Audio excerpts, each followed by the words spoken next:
Over here in the red, we have our player who tried the craziest cheese I've ever seen. Let's see if he does something similar in this round. Golden for you. Yeah. Totally wild. Golden for you. Be sure to send in questions, guys, for the interview. In the blue is... GgoBooGie. All right. Well, okay, pylon outside the base. Interesting little tidbit. This is a map that if, you know, as I've been saying, if you're Korean and a Zerg, you normally like 14 hatch. But if you go pool first on this map, which is actually the best map for a hatch first, and they actually go forge for a cannon expansion, you can actually break it down with Roach because of the 2 entrances, and as well as the huge surface area between Nidus's and Roach attacks. You can always get in there. We do have the gas going up for our Zerg player, scouting quite quickly with his drone. Now, the Overlord Scout here, this is not uncommon for Protoss to put this down here. The drone actually attacking the pylon. He knows he's not going to kill the pylon. There's not enough time, but he's trying to see if he can force the Protoss to take a probe off of mining and chase his drone. Interesting that he sent a drone this fast, because your Overlord gets over there so quickly. He may want to steal the gas. That could be why he's over there. You take that extractor, then all of a sudden you're chopping down the number of build orders that you can do. And here he goes, yeah. He can't actually make as many sentries and stalkers, only zealots if he does want to do a timing attack. Yeah, that's right. That'll make Roaches a little bit more powerful. It'll make it harder to do other tech rushes, such as blink rushes, DT rushes. You really need that double gas for that. So, I like this. He's going speed first, a very safe opening, the safest opening Zerg has.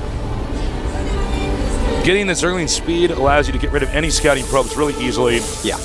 Doesn't matter how good your probe control is. Gives you early map control, and also allows you to scout around for any hidden pylons for warp-in rushes, and threaten run-bys. There's all sorts of cool stuff you can do with it. Now, it's possible, as you said, this will make Roaches stronger. Yeah.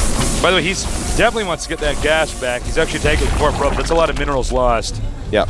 He wants that second gas. And, okay, he is making the Stalker first.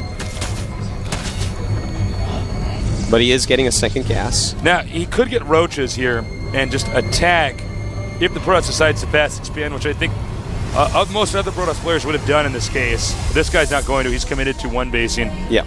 If the Protoss does fast expand, you can get Roaches out there, angle them, tear down the entrance, or these rocks over here, and bust in there. And, of course, he's mostly going to have Zealots and Cannons, which Roaches are not that bad against at all. In fact, I dare to say that Roaches are quite good against Zealots, specifically.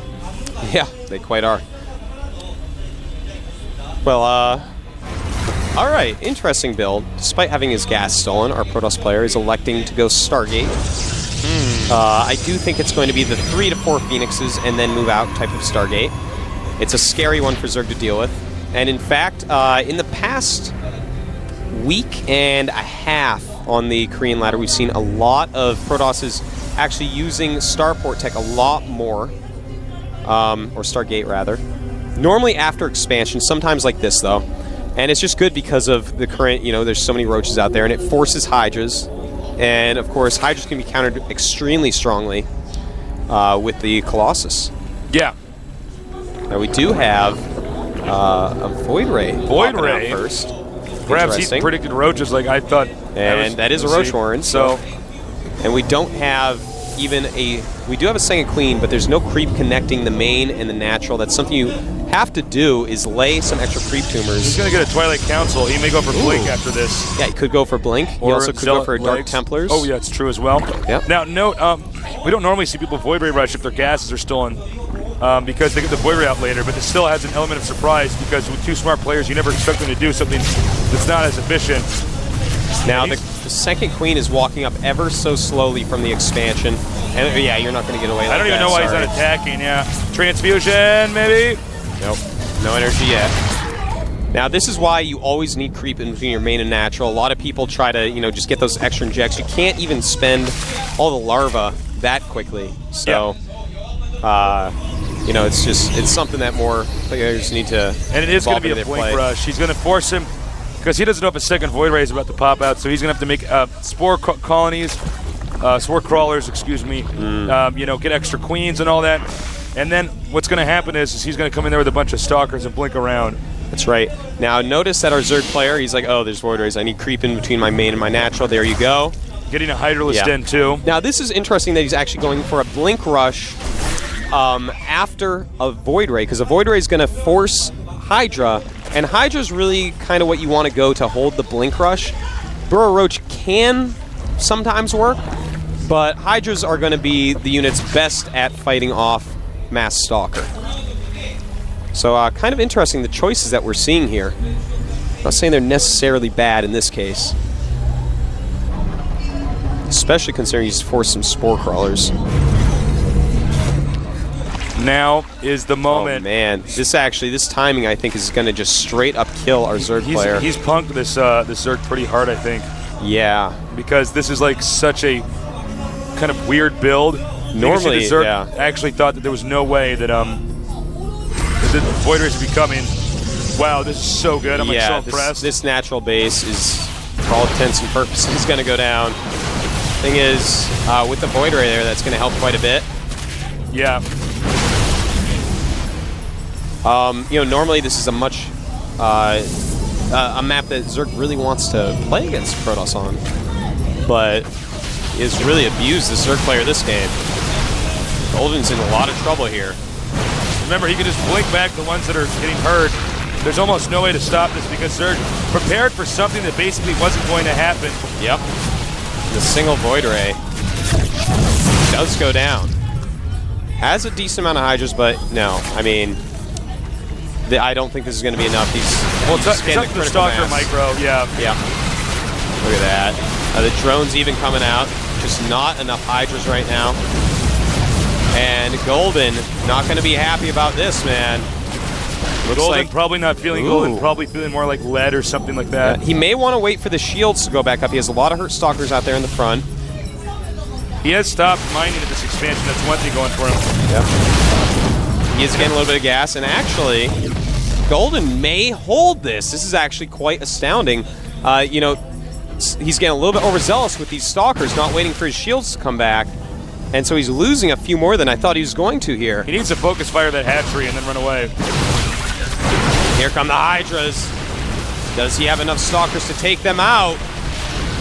Uh-oh, I think he does, just barely. And it looks like he's going to clean up those Hydras. He should just keep attacking this hatchery when he's warping this stuff in, I think. He's actually running back, and this is allowing the Zerg to kind of regroup an army as well. Uh-oh, uh-oh. There are a few Hydras out. Queen taken out again. And I think it's going to be GG. Yeah, going to take that out. But our Zerg player probably shouldn't leave quite yet. This Protoss does not have an expansion up, although, yeah, obviously, it really looks like the Protoss is going to win this game. Still, Zerg, if he does get that critical number of Hydras and just destroy this army, but I don't think that's going to happen, especially with that Zealot coming into play. Chasing him down, and it looks like Startail Boogie Boy may be eliminating one of the best Foyu players. Maybe they aren't invincible, Tasteless. I guess someone could beat Foyu after all. Look at that great micro, just blinking the weaker one's back. Yep. Wow. Very nice micro by Boogie Boy.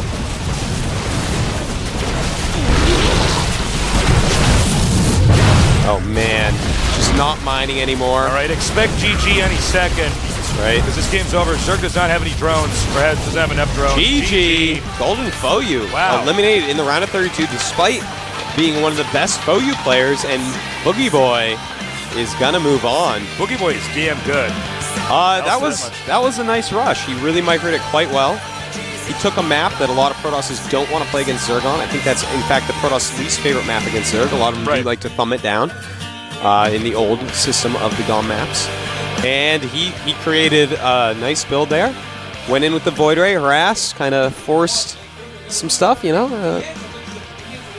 Forced him into going Hydra and hit right before the Hydras hit a big enough number to hold it off. I'm wondering if he actually planned on doing that build no matter what.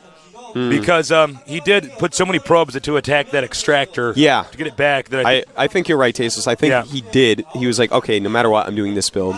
This is it. This is my build on this map. We'll see if I can pull it out.